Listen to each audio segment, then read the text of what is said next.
morning, everyone. This is Christine Anderson with the Office of Children and Family Services. For those of you who are not familiar, I am the Anti-Trafficking and Runaway and Homeless Youth Coordinator here at OCFS. And with that, I serve as the Program Manager for the Safe Harbor New York program. I'm thrilled to welcome you here with us today. I do want to do a few quick housekeeping items. As you know, Summit is all week long, two sessions every day, one at 10 and one at 1 p.m. Except for Friday where there's only a morning session. If you did not receive a Zoom link for a session that you're registered for, please reach out. We will type the email addresses in the chat box and we will get that to you as soon as possible. If you encounter any IT issues, you can email info@welfareresearch.org. It's at the bottom of your screen and help will be sent your way. If you encounter IT issues during the presentation, please type the issue in the chat and we will do our best to help you as best as we can. All the presentations are being recorded and will be posted in HSLC for future viewings in the next couple weeks, hopefully. Certificates will be issued for each presentation after the event, but only by request. I will type the email address to which you can reach out should you need a certificate. Along with a post-summit survey, we will also be sending out materials from our presenters next week. So when you get the link for the post-summit survey, please provide your feedback. It helps us prepare for future presentations and webinars, and your materials will be included in that email. Lastly, and possibly most importantly, all participants are muted during the presentation. Each presenter is going to share with you for about 45 minutes with some interaction, and then we'll have about 15 minutes left over for question and answers. We do ask that you hold your questions until the end, and then you would type them into the Q&A box at the bottom of your screen. We will do our best to get answers to all of your questions. If for some reason we don't get to your question, we do have a transcript report of all the questions and we will get you an answer as soon as possible. With that, I'd like to introduce this morning's presenter. I'm very excited to have her with us. Her name is Melissa Strobel, and she is the head of research and insights at Thorn, which is a not-for-profit organization that is dedicated to developing technology to defend children from sexual exploitation. She spent more than a decade combating the online sexual exploitation of children as a victim identification analyst, product manager, and researcher. And in her current role, she serves as a subject matter expert and drives strategic research examining emerging threats and trends in online exploitation. We couldn't be more excited that she's with us today. And with that said, I'm going to turn it over to Melissa. Thank you so much. Let me take just a minute here, make sure that my screen is sharing for you and you can all see the presentation. I am going to operate assuming that you can, and trust our moderation team here to flag me if something is going awry. So a few years ago, we had a series of unexplained disappearances in my home. I remember coming home one evening, getting ready for bed. As usual, I tend to drop my clothes someplace in a corner or on a chair, not always picking them up, and went to grab my pajamas from the night before and could not for the life of me find one of the socks that I planned to wear to bed. I hunted everywhere, looked under the bed, looked in the hamper, just couldn't find it. So, you know what, throw my hands up in the air. I am reminded occasionally by my husband that I do not always pick my things up. Not surprising. So I just assumed he had already picked it up, dropped it in the hamper, and it was already on its way to being clean and ready for me the next night. So it's bedtime. I'm just going to go ahead and pull out some fresh socks. The next morning, get up, do the usual routine, breakfast, shower, dishes, all the stuff that has to happen in far too little time in the morning when we're all trying to get out the door. Go to grab my keys, can't find them anywhere. Look in all the usual spaces that I can think of, on the island, in the key bowl, in my purse. Can't find them anywhere, but you know, I'm already running late. Grab the spare keys. My assumption is they're probably going to show up next spring when I start bringing out the spring coats again that have now gotten tucked away, and I just left them in a pocket someplace. So we're out the door, off and running. At this point, now flash forward to that evening, we get home, we're all done for the day. We're a little tired, we're a little short-tempered, but I remember there was something of great societal importance coming on, and I couldn't find the remote control. I did not want to be late to catching the season finale for Game of Thrones, which, if we all flash back to that time in our lives, for many of us, it was a very important thing. We didn't want to be late for it. I am hunting high and low for the remote control. Now, this is the third thing in about a day and a half that I've been looking for, and I cannot for the life of me put my hands on. That's starting to cut a little bit. And probably I'm not the only person on our call today that when that happens, at some point in time, we start wondering where our partner is putting things and why are they moving the things that we left where we knew they were going to be? Why did he pick up my keys? Why did he put that sock in the hamper? And now why did he move the remote and I can't find it? Well, as you can imagine, all of the things unfoil from there. Not one of my finest evenings, I'm sure. I'm sure I'll probably do worse in the future. But flash forward to the following morning, it is garbage day. We are picking up all of the different trash bins from around the house, emptying them out, bathrooms, kitchens, go into my son's room, who was about 2 at the time, and go to pull out the diaper pail. And lo and behold, there is a whole cache of things that are not diapers in the diaper pail that morning. As for better or worse, we have to open it up, peek inside. There is my sock, there are my car keys, and there is the remote control, among a number of other things. So a few things that I learned from that moment and try and keep in mind whenever I have the patience to do so is, number one, be 100% sure before you blame your partner. Apologizing stings, and it really works in your favor to be really certain, really certain. Number two, in a pinch, you can use your phone as a remote control. That came in very handy the night before. Most of our TV systems at this point, you've probably got a remote app on your phone, and I never have to get up again for the remote control. Little silver lining to this experience. The final thing is, don't jump to conclusions. And that is a little piece of information that I'm pretty sure my mom taught me growing up. I'm pretty sure was drilled into me through school. But sometimes you just, you kind of need to have some skin in the game to remember that. The act of having to eat crow for your partner after you've blamed them for your 2-year-old putting your stuff in the diaper pail really helps to cement that one. And that is, in fact, a sentiment that we really try and have guide our research at Thorne. Our research team is relatively young in the grand scheme of a relatively young organization. But what our team is focused on doing is delivering accessible, nimble, and data-based intelligence to the field as it relates to online sexual exploitation of kids. Today, we're going to go ahead and talk specifically about one of our recent initiatives, which was looking into self-generated child sexual abuse material. And for our purposes, as we have gone through this research and as we continue to talk about this subject matter, we are defining that as any imagery where there is not another person obviously involved in the production of that abuse imagery. That doesn't mean that it is consensual necessarily. It also doesn't mean that it is fundamentally coercive.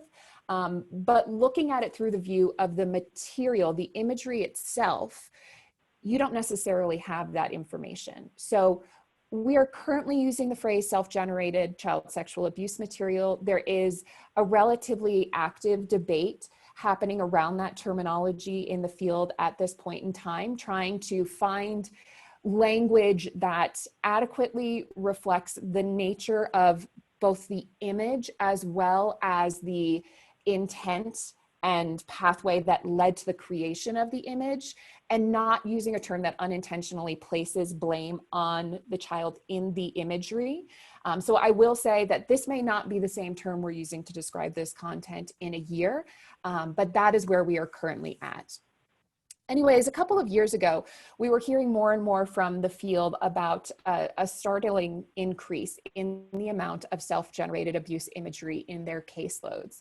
Now, this was coming in from really around the globe in terms of it being still images, video images. In some cases, they were able to distinguish if it was grooming, if it was not. Just this morning, in fact, I read an updated report coming out of the UK's Internet Watch Foundation that in the first half of 2020, 44% of the content that they have reviewed. Now, IWF, if you're not familiar with it, is a hotline similar to the National Center for Missing and Exploited Children. And they receive reports from the public about apparent sexual abuse imagery online. And 44% of the reports that they have received, the content that they have reviewed, has involved apparently self-generated abuse imagery. This is a shocking amount of content that is coming in, and that's a 15% rise over 2019's volume of self-generated abuse imagery. So clearly this is a trend that is increasing and potentially poised to continue to increase in terms of the generation of this imagery. Now, when we started to talk about this, what really resonated for us is we were thinking very much through the lens of, okay, for law enforcement, they are seeing this imagery come in and the amount of that imagery is increasing. From an investigative standpoint, they're now in the position that those cases all need to be treated equally in terms of looking backwards to identify that child and determine if the material was produced as the result of a coercive and exploitative experience or not. In the image alone, they may not have the information they need to differentiate between abuse or explicit imagery that was produced, say, through more exploratory means, such as kids sexting, or coercive means. And because of that, what we decided to do with our research was to look even further upstream and try and get a clearer picture of the pathways that are leading to the generation of the imagery, and then thinking really critically about the impact and harms of that experience from start to finish, and really trying to identify the points within that process at which the experience is changing. And what we see is we've got really these two distinct pathways. We have self-generated CSAM that is being produced as a result of exploration. And we have to keep in mind that kids are inherently curious and they like to get information. They have the internet at their fingertips. It is natural for them to be using the internet to find that information. And sometimes it's necessary for them to be using the internet to find that information because for whatever reason, they don't have the support systems in their offline lives to give them that information. So the internet is a natural and expected place where kids are going for information, whether it is about sexual health, whether it is about pregnancies, whether it is about sexual identity. The internet is becoming a place where kids go for that information. And given that, it's not surprising that kids are also now folding in levels of flirting and sexual and romantic relationships into their online experiences as well. If you think about, particularly now, how many of those conversations kids are having are either exclusively or predominantly happening in online spaces, it is not a far stretch to think that they would use that environment as a place where they can be flirting, and nudes being a way that they are doing it right now because they don't necessarily have the access to be in person with their romantic partner. The other side of it is that there is a very clear and distinct group of kids who are being coerced and extorted into the production of this imagery. And law enforcement may not be able to distinguish from the image themselves if that was the origin of it, whether it is grooming, whether it is sextortion, whether it is imagery that is being produced for the purposes of trafficking kids. All of those are fundamentally harmful and coercive pathways that are leading to the generation of this imagery. And given how different those pathways are, we need to recognize that there are going to be different interventions that will be needed and effective at different points within those different experiences. And as a result, the impact to that child will be fundamentally different depending on where they sit on the spectrum of each of these different experiences. So before we dive much further into the actual outcome of the research, I want to take just a quick minute to talk a little bit about how we conducted the research and the why behind selecting this particular methodology. So as I said, a really important principle for us driving our research is to be nimble and to be accessible and to be data-based, all so that we aren't jumping to conclusions. Now, when we think about it for this imagery, the child in the image is a really critical voice in understanding the experiences leading up to it and the outcomes of that imagery. So with this research and with all research we're continuing to do, it's really a priority for us to put kids' voice at the center of our understanding of these experiences. In order to do that, we really needed to think about how we could be safe and supportive and responsible while still being nimble and data-based in terms of hearing from kids. One of the challenges for research in this space, well, there are a couple, but one of them is finding a way to have conversations with kids about sensitive issues that are safe and supportive. And for many, they are unequipped to do research that engages kids who are younger than the age of 13. As many on the call know or may not be surprised by, kids under the age of 13 are being groomed, they are being trafficked, and they are being engaged in producing self-generated abuse imagery. And we need to be having these conversations with kids before they hit high school because of that. So one of our goals with the research was to make sure we could hear both from younger kids, 9 to 12, as well as teens, 13 to 17. The first step we took was to do qualitative research, which included both online diaries and included focus groups. The focus groups were done for the younger kids to make sure that we could be really nimble in the moment of having these conversations with the participants. We could meet them where they were in terms of understanding their vocabulary around these issues and reflecting that back in a way that helped us connect, as well as recognizing when conversations might be getting a little bit too risky, going down a road that was not in scope, and we could be there in that moment. The other thing that was important to us, particularly with the 9 to 12-year-olds, was to have clinical support on site with us. We had a counselor who was there and equipped to support at any time throughout the conversations, as well as then offering that as an ongoing service for any participants if they did have questions, concerns about any of those conversations. We did also offer services through the online diaries as an option that they could click through to resources, so support could be available for those kids as well. 3 key takeaways that came out of the qualitative, because this was a sequential process. We used the qualitative stage to get the broad strokes of the issue and understand how kids are talking about it. And 3 key things came out of that qualitative phase. Number 1, kids are very aware of the threat posed by grooming and the idea of stranger dangers. They seem less aware, though, of the threat that could be posed in intimate relationships or by peers, and the coercion that may exist leading them to generate imagery, or the risk of non-consensual resharing that may result from it. And that seemed to be an area that was really kind of unappreciated by the kids in the room, or potentially written off as just kids will be kids. The last piece of information was that caregivers are playing a really important role in these conversations. They are the ones that are frequently having the safety conversations with kids in addition to educators. They are the ones who kids want to turn to if something does go wrong. But kids are very concerned about the judgment that they are going to face from caregivers if they do admit that something happened, and that's acting as a barrier.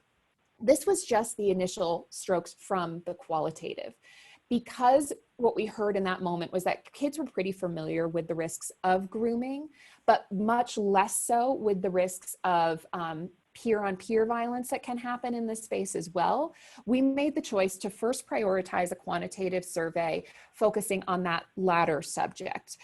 Later this year, we're actually in the process now of getting ready to field the next quantitative survey on this, which does focus more exclusively on grooming vulnerabilities. For the quantitative, this was a 20-minute online survey, and it surveyed about 400 9 to 12-year-olds, 600 13 to 17-year-olds, and another 400 caregivers of kids in the same age range. Now, these were not the caregivers of the kids in the survey. They were caregivers of the same age range. This research was then weighted so that we had a representative sample nationwide in terms of age, gender, race, and geography. What we heard from those 1,000 kids and caregivers were three primary themes. And the first was that, in terms of the scale of this problem and validating whether or not sexting is becoming normative, well, in their eyes, it is. It is becoming increasingly commonplace. And even for kids who have not themselves engaged in that behavior, they believe that most of their friends are engaging in it. And that also can influence whether or not we see an increase in kids engaging in sexting. The second thing that we heard was that consent and coercion really play critical and pivotal roles in the experiences for kids. And that's probably not surprising given what we talked about earlier, this idea of two very distinct pathways leading up to it. Coercion can come into play at many different places along the spectrum of these experiences, but it might not be there at the outset. And because of that, that influences the ground on which we are coming to kids to have the conversation. The final thing that we heard was coming back to this theme of shame and blame and how that is impacting kids. We were hearing it across a number of different stakeholders, their peers, kids who themselves had shared nudes, from caregivers, from a number of different groups that are either intentionally placing the blame on the child in the image, and some that are unintentionally giving kids the perception that they are solely at fault if their images get leaked.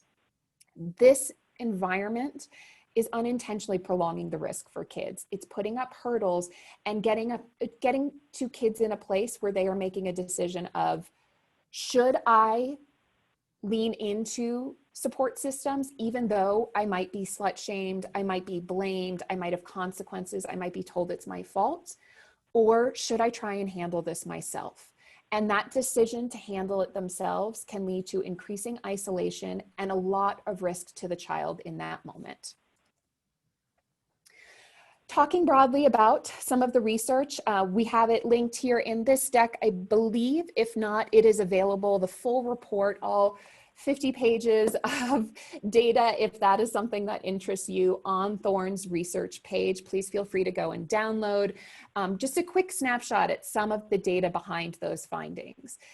As I said, sharing is becoming increasingly common. We see the likelihood of engaging it going up with age, and we see certain demographic groups more likely to have shared as well. Across the entire sample, 11% reported having previously shared nudes. Girls were about twice as likely as boys to report they had shared nudes, 1 in 5 teen girls and 1 in 10 teen boys. As I said, the risk is increasing with age. However, we saw in an earlier sextortion report that it's possible those younger kids are more likely to be being approached by somebody they don't know, and that's what's leading to the generation of the content. You see here, even within the 9 to 12-year-old age range, we are seeing kids at 3%, 7% saying that they themselves have already shared nudes. This goes back to the point of saying that if we are waiting to high school, it is too late to be starting that conversation. LGBTQ youth were twice as likely to report having shared nudes at 1 in 5 compared to 1 in 10 across the general sample. I was reading a report the other day by some colleagues, one who is out of Johns Hopkins, around what this may represent. And it isn't necessarily that LGBTQ youth are more likely to be engaging in riskier behaviors, but for LGBTQ youth, this might be their source of intimacy, their opportunity to have intimacy with a romantic partner in a safe space because they don't feel like they can do that in public.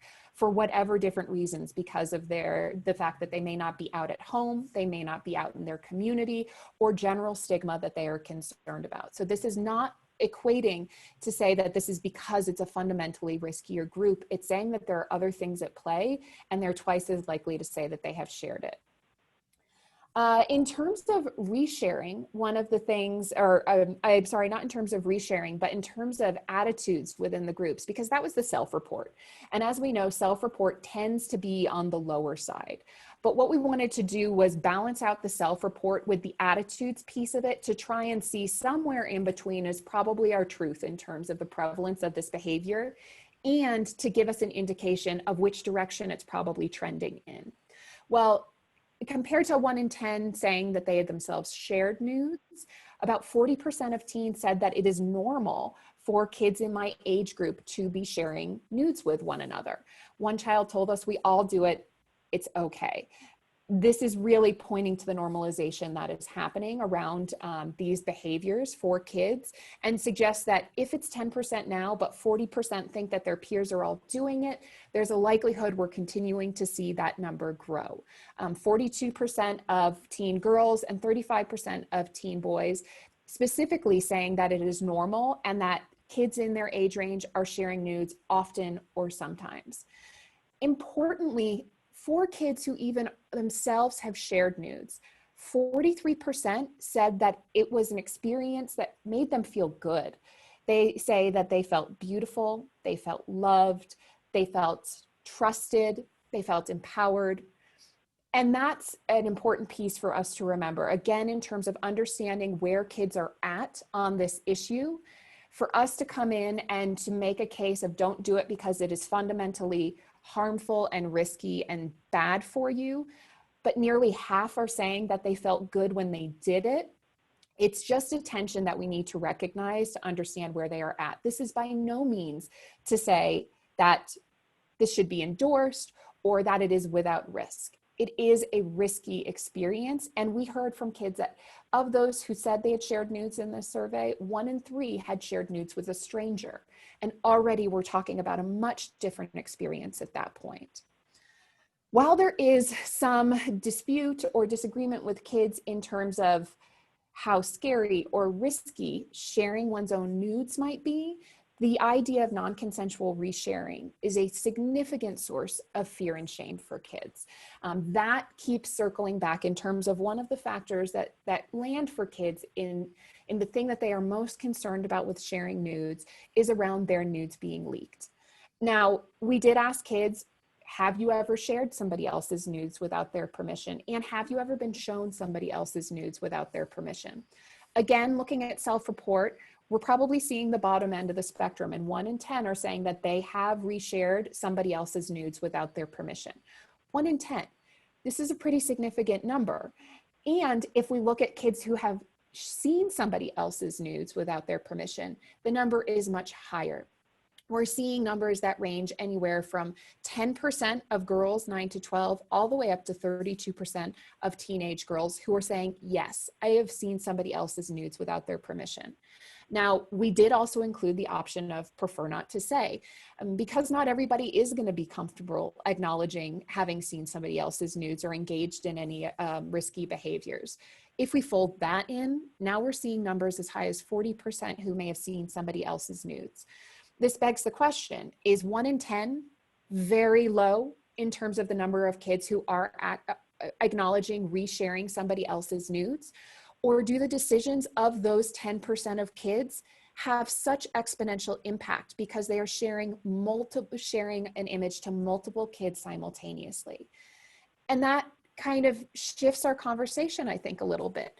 The sharing of nudes itself might be a one-to-one act in many cases, and kids are viewing it as not always a scary thing, but the non-consensual resharing of somebody else's nudes has exponential impact on the risk and the harm to the child whose images were leaked in the first place. But most of our conversations are focused on the child in the image themselves. We aren't having necessarily as extensive or as regular conversations with kids about the responsibility if somebody does share nudes with them to not be passing that content along. Just to pause for a quick minute in talking about specifically the SGCSAM trends, I want to share a little bit about the digital landscape as we heard from kids in this survey. Not surprisingly, kids spend time in all the places that we like to spend time and on the popular platforms. 9 to 12-year-olds tend to prefer gaming platforms, while 13 to 17-year-olds tend to lean more towards image and video sharing platforms.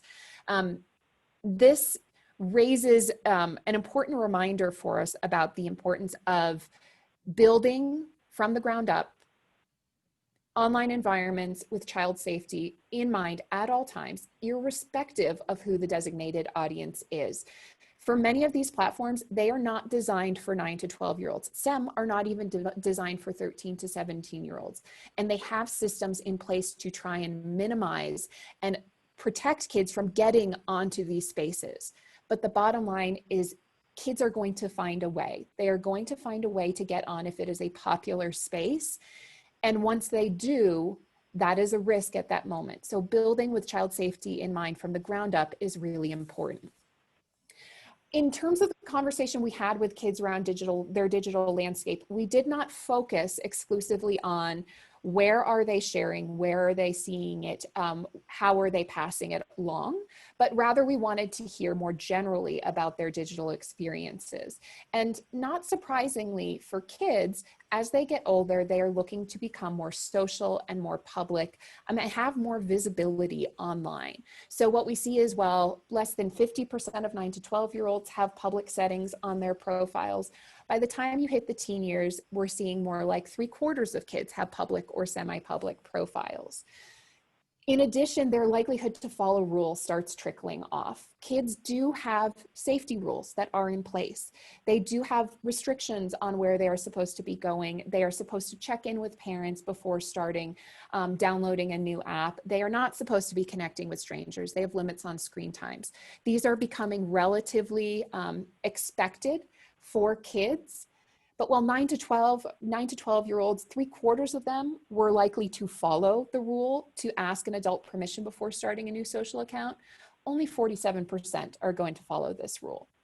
And so we see that steady trickle down of the efficacy of some of those rules and safety tools as kids get older, simply by the nature of kids being kids to some extent. Now, that does not say they don't have value in the conversation. They are an important tool in protecting kids online and helping them understand how to navigate the risks, but they aren't a guarantee and they cannot happen as a replacement for an active conversation with kids about online risks. In terms of where kids are engaging in SGCSAM, and more importantly, kids who have shared nudes, they don't exist in a separate place on the internet. They are in the same exact places online as kids who have not shared nudes, have not seen nudes. And so we can't just look at a single app and say, if we ban that app, we fix the problem.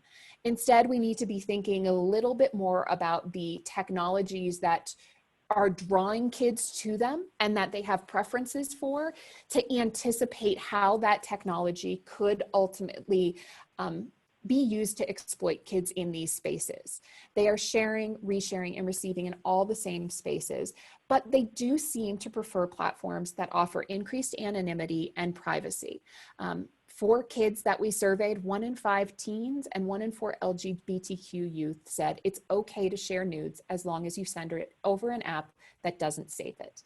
Now, kids do still know that you can screenshot in those apps, but this for them is a thing that gives them more confidence to go ahead and engage in those behaviors.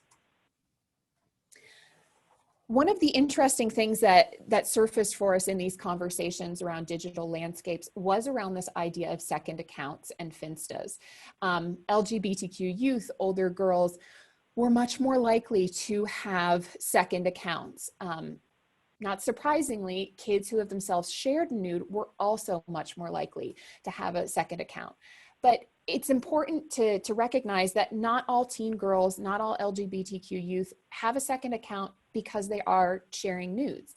There are other important factors at play here. And for many kids, those second accounts are not just about getting around rules that their parents have set potentially, but they're also about giving them the freedom to express themselves and to explore, whether it's because they are concerned about being judged, whether it is because they, again, are not out at home or fearing repercussions and ramifications for any of the exploration that they are seeking to do as they grow up. One child shared with us, "I can be me freely without the anxiety and feeling of depression, thinking I'm ugly when others' opinions don't matter, as long as I'm happy with who I am."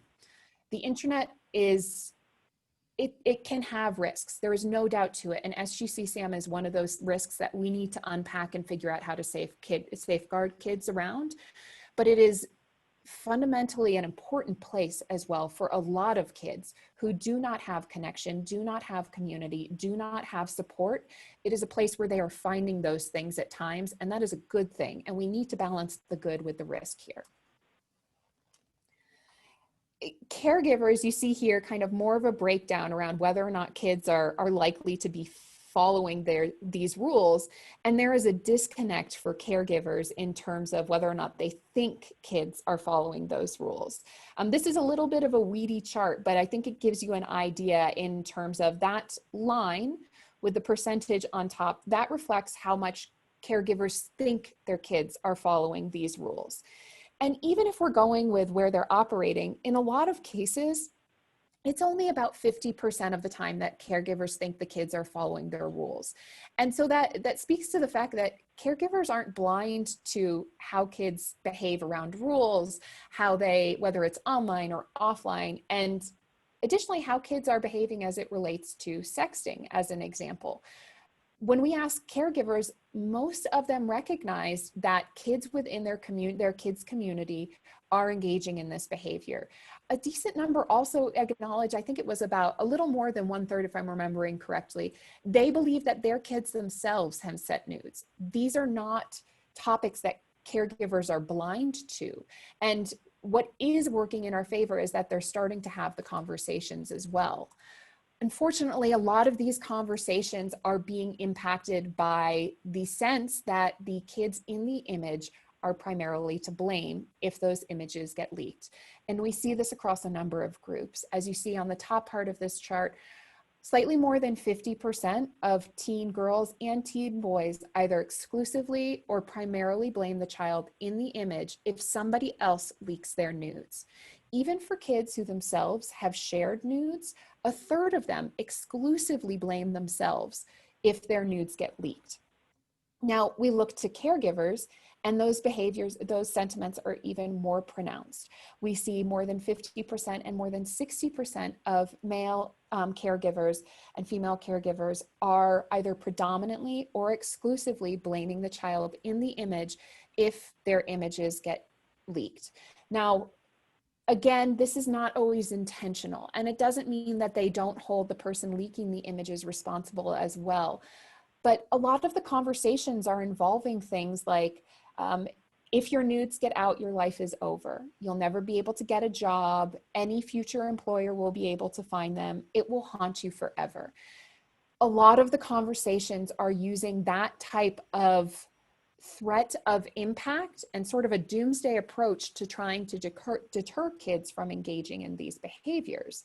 And we had one child share with us that for them, when they see support resources, whether it's online resources or the conversation they hear at school, the conversation they hear from the SRO who comes in to give online safety training,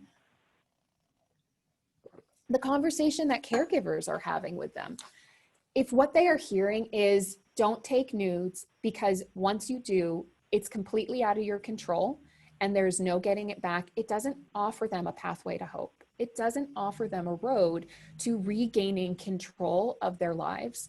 And that leaves them floundering. We had one survivor share with us, if there's no hope, if there's no way for me to get that material back, why should I tell anybody? Why should I make myself subject to that embarrassment if there isn't a path forward? That was an interesting piece of information. We surveyed kids in a separate body of work about 6 months ago, asking them about their opinions on online resources, which ones resonated with them, which ones did not, and really what they wanted in safety tips that they find online. And one of the things that really bubbled up is they want to know what to do next. They want to be given some type of action steps to give them control over where to look next and to make it better. And we are not always folding that piece of information into the conversations that we're having with kids. Now, an interesting finding before we talk more about some of those safety conversations and how we are safeguarding kids is around demographics in here. In the upcoming year, one of the things we are going to dive more intentionally into is around demographic differences. We talked a little bit about it earlier on as it related to differences and the impact on kids sharing, resharing, or having seen. Now, there are a lot of different variables that impact those numbers. Some of it is about the nature of the different demos and the influences there. But also keep in mind that not all of it is a reflection on those kids being more likely to engage in those behaviors. Some of the influence is going to come from demo influences that make kids less likely to acknowledge they have been impacted by these issues. How much of that is at play here as well? Now, interestingly, while we see much fewer young men saying that they themselves have shared nudes, we ask caregivers as well about their attitudes towards sharing nudes. And the majority said that it is okay and normal to be sharing nudes with a romantic partner in the adult relationship context. And in fact, more men reported that being the case, about 40% saying that it is normal to be sharing nudes within relationships than females, where about 25% of female caregivers said that it was normal to be sharing nudes within relationships. And so we see a little bit of a shift in terms of kids, adolescents, teens saying that they themselves have shared nudes to going into adulthood where adult caregivers are saying that these are normal behaviors. We see these demo differences continue on in terms of blame as well. As you see here, male caregivers were more likely than female caregivers to place the blame either predominantly or exclusively on the child who is depicted in the image. Now, even beyond that, and we don't have these stats up here, but one of the interesting findings went beyond even the blame on who it lied. But if we looked at the demographic differences of the caregiver, as well as of the child that they had, there were differences we saw there as well. As an example, 47% of female caregivers with sons said the victim only was to blame, compared to 25% of female caregivers with daughters. So clearly there are going to continue to be some gender influences at play here at every step of the process in terms of who they believe is to blame and what their reaction to their child coming to them and saying that their nudes had been leaked. We had focus groups earlier this year with caregivers, and this research continues to evolve as we peel back layer after layer. But it was interesting, the difference between some of the male caregiver conversations and the female caregiver conversations, the sentiment of, well, boys will be boys, versus the concern that the desire to brush some of these instances under the rug if their child was involved in resharing for females, because they are thinking more about that child's future in the sense of, if he gets in trouble for this, his life will be over. He will never be able to get a job. I am not going to report it because I don't want him to have those kinds of consequences. So as I said, we'll continue to unpack that as we move through the upcoming year. The question for us in terms of actioning some of this is around how we balance that desire and that need to safeguard, how we balance those conversations and what we say in those conversations without silencing kids. And that is a big question, and it's not one that I have an easy answer to by any stretch of the imagination. But right now, we have to ask the question of what behavior are we trying to deter? Because the efficacy of the deterrent is ultimately tied to the consequences. And when we look at that, when we look at what kids are experiencing right now, we're seeing 60% of kids blaming the victim in the image when their content gets leaked. So put the other way, kids expect that they're more than half likely to be blamed and slut shamed and bullied if they tell anybody that their images got leaked. An extension of that is a number of kids surfacing the concern that they will be ostracized and they will be labeled a snitch. And they will then, on top of the impact of their nudes having been leaked, and them just trying to shake it off potentially and laugh it off, now instead them pointing to somebody within their friend group or within their school, within their community as having done it, they now also run the risk of that person's friend group rallying around them and pointing fingers at the child. 3% didn't share nudes because they knew it to be illegal. Most kids, over 90%, recognize that nudes are illegal, but it is not standing as an active and effective deterrent for kids in that moment. 67% of kids who had shared nudes did not think that reporting to a platform would do anything for them. About 40% of the general group of kids did not think that reporting to a platform would help them if something had happened. And 32% of kids who had reshared nudes did not have any consequences at all. So on the one hand, you have kids whose nudes have been leaked, thinking that more than they are half likely to be blamed, versus kids who have leaked nudes, knowing that they are unlikely to face consequences. That begs the question of, what are we actually deterring?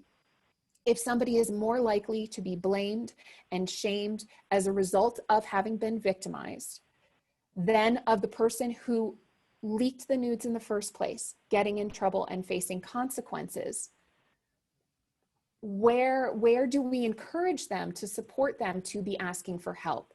And that needs to be that barrier that we're lowering again. Sharing with you a couple of the quotes that we heard specifically around platforms. One participant in the group shared with us, and this is a 9 to 12-year-old, keep in mind, that there's a platform that keeps getting reported, but they keep making new ones, and they're basically exposing everybody. They're posting everybody's nudes. Now, on the one hand, this is contributing to the belief that platforms aren't going to help them if they tell them that something bad has happened to them. But part of what's at play here is that these kids may not feel comfortable naming in a public space to a grown-up, to an educator, to peers, that this is happening and they don't want it to be happening. And so they feel the only place they can turn is to a platform. And a platform, number one, isn't a helpline. And there needs to be an opportunity there where platforms can direct kids to helplines if they are reaching out and asking for help, but also some of the challenges of getting reports down and the efficacy of the reporting system. Again, this also feeds into the concern that they will be labeled a snitch or they will be deplatformed, are other unintended consequences of the reporting process right now. Kids are concerned about being kicked off of platforms that they know they're not supposed to be on in the first place. But what if, as an example, the platform that they are trying to report to is also the place where they have their connections with friends and with support? Are they weighing the risk of losing that connection to that community for the benefit of reporting to a place that they don't think it's going to help them in the first place to effectively get these sites down? From a caregiver, we heard if they found out that their child's nudes were leaked, his response was they would have to answer to how nude photos of them were taken in the first place, let alone ended up online. They know better. This type of immediate reaction, which I am not saying that this is not coming from an absolutely natural and understanding place. I have been in that moment of your child is in danger, and the fear response that I, as a parent, have had, it overrides where I am thinking in terms of being calm and rational and recognizing what my child might need most in that moment. If my child rips his hand out of my hand in a parking lot with cars running around, the first thing I'm going to do is not necessarily crouch down on my knees and have a calm conversation with him and help try and understand why he's pulling away from me, what I can do to facilitate that. No, my first reaction is going to be to pick him up, get him out of the parking lot, and probably there will be some finger wagging involved of telling him how dangerous that was and all the bad things that could have happened. In those moments, I really, really hope that I have done a sufficient job in establishing the trust and having the conversations ahead of time so that my kids recognize, and these kids are recognizing, that sometimes we're going to make bad decisions. Sometimes we're just going to take risks. And sometimes those blow up in our face. But at the end of the day, they know that they can turn to us and ask for help when things go sideways. And that is obviously a pretty challenging thing to navigate.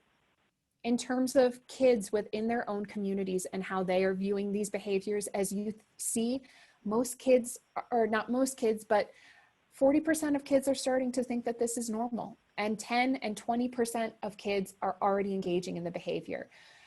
But this young woman shared, I'll feel a little bad for the girl whose nudes got leaked. But then again, she kind of asked for it when she decided to send them to anyone in the first place. Nobody is asking for their nudes to be sent around non-consensually. Nobody is asking to be exploited in that fashion. Nobody is asking for those things.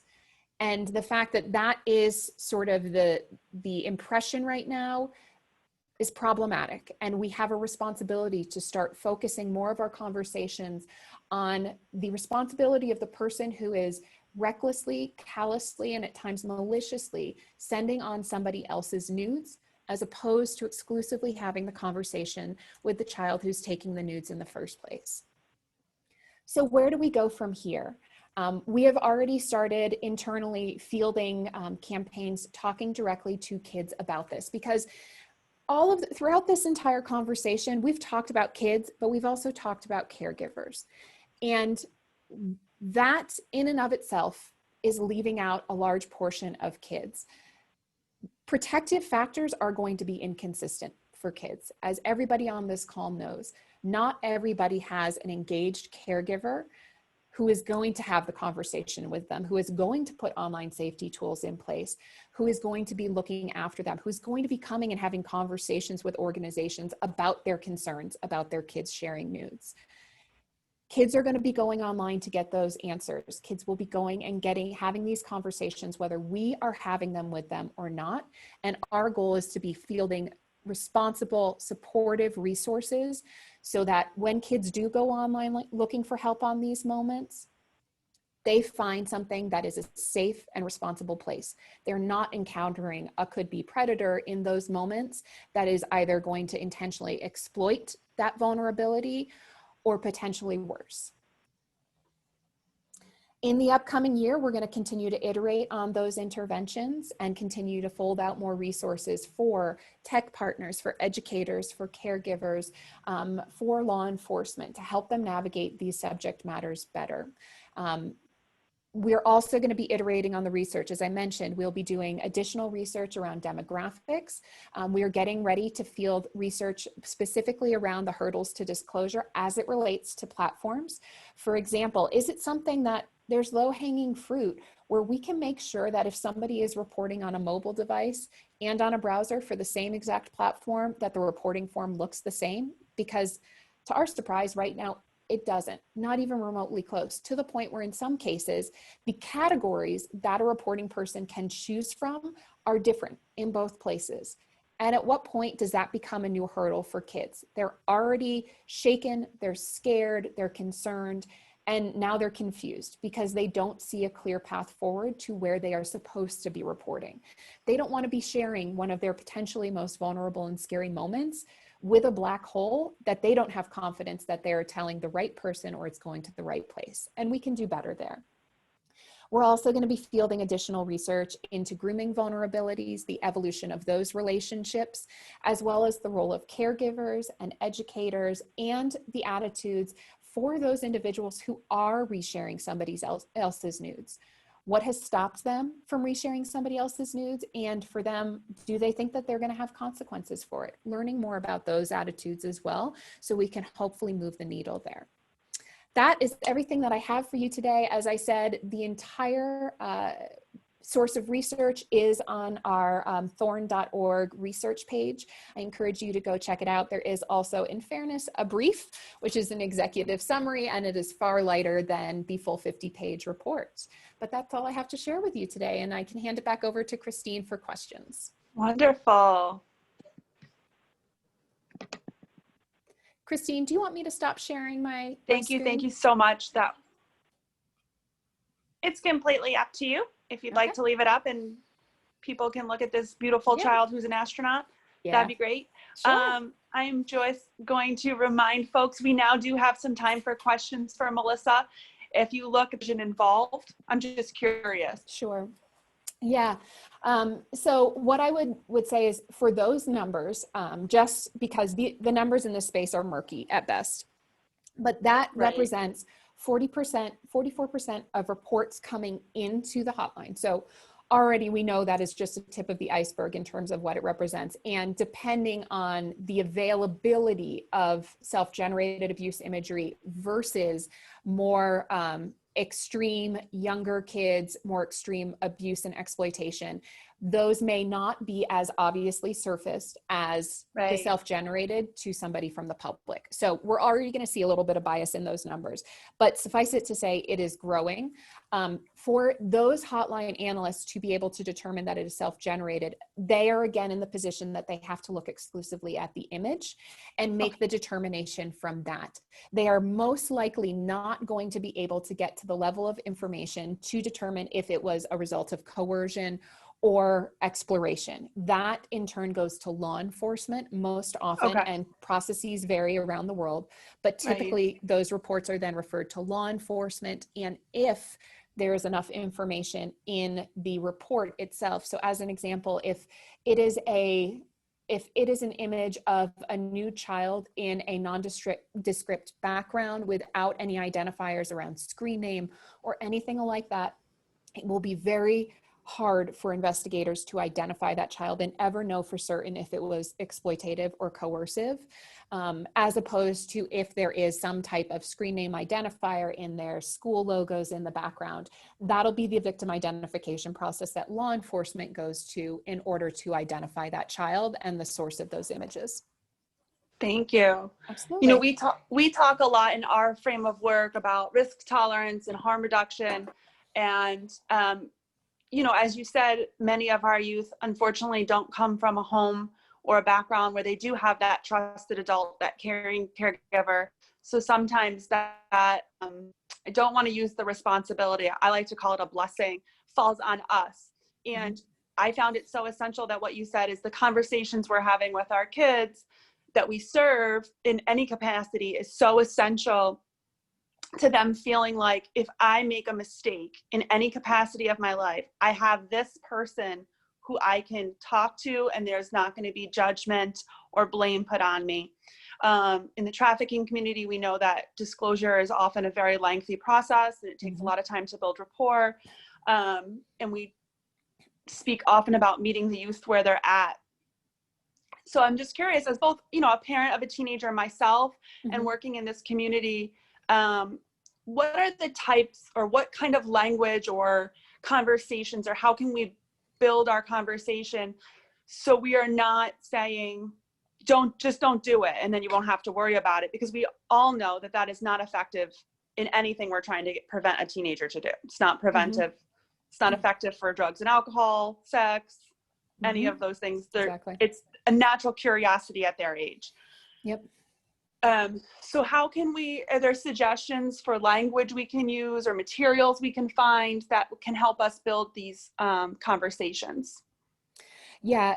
So I don't have a perfect script for it either, honestly. And I think your comparison to sex, drug, and alcohol are perfect.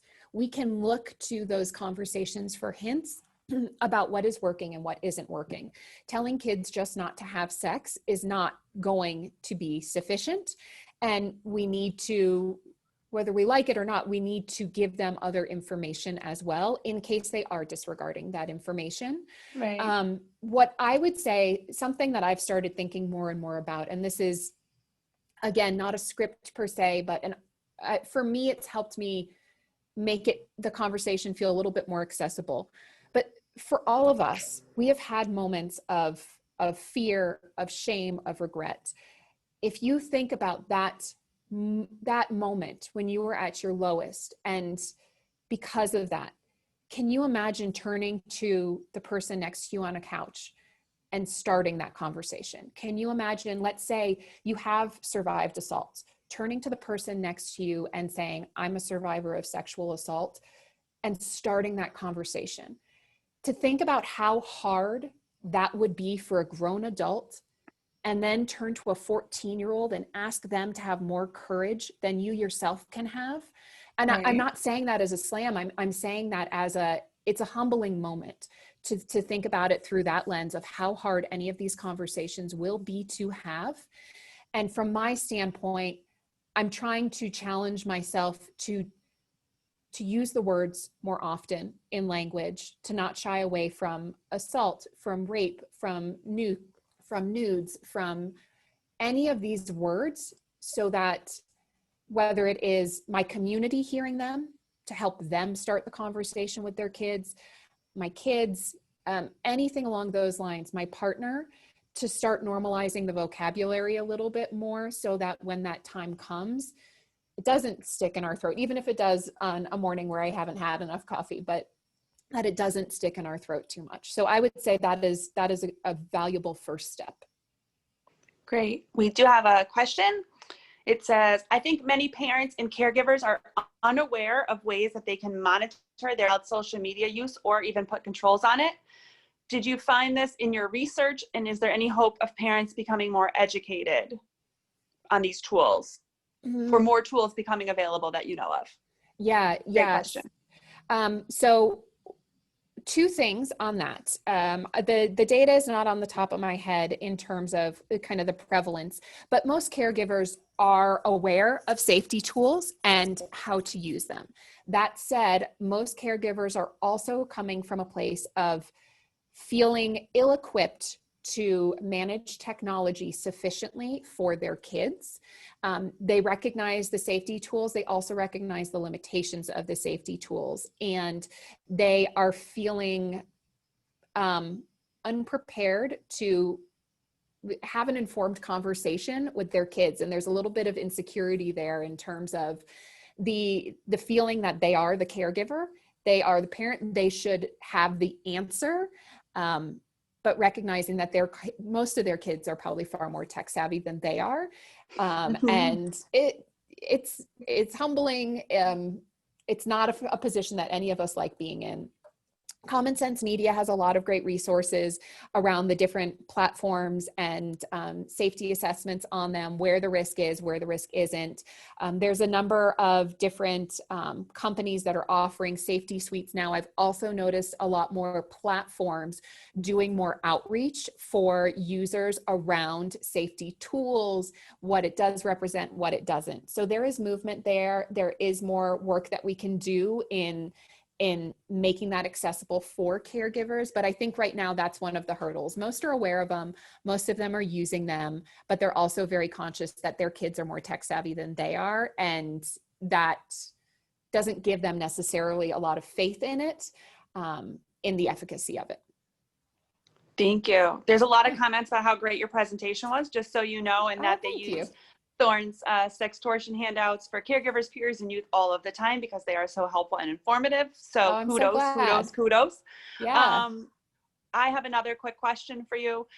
Was there ever in the research that was done, either the qualitative or quantitative study, was there any research done as to whether the caregivers had sent photos, and then the correlation between possibly them doing that and then their own youth in their care doing it, maybe because it is modeled behavior, not condoning it, or just looking to see if maybe there's a correlation? Yeah. So yes, we did ask the question of caregivers, have you yourself ever shared nudes? I am not recalling the data point exactly right now, but it was more than kids. So in terms of the self-report rate, more caregivers are self-reporting that they themselves have shared nudes. Interestingly, this was one of the places where we added in a little option of sent on purpose versus sent by accident. And we bring in a lot of people with sent by accident in there.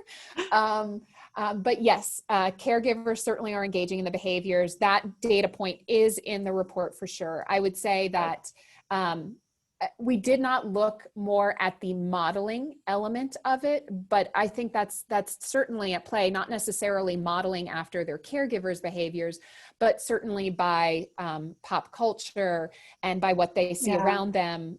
They do also, I think, to some extent, kids know that they're caregivers, as icky as it is to think about, like, they're also not naive to their caregivers. Right. And so kids have a tendency to kind of, call the hypocrisy on that and use it as like a bolstering moment for them to be right. And it's a little precarious.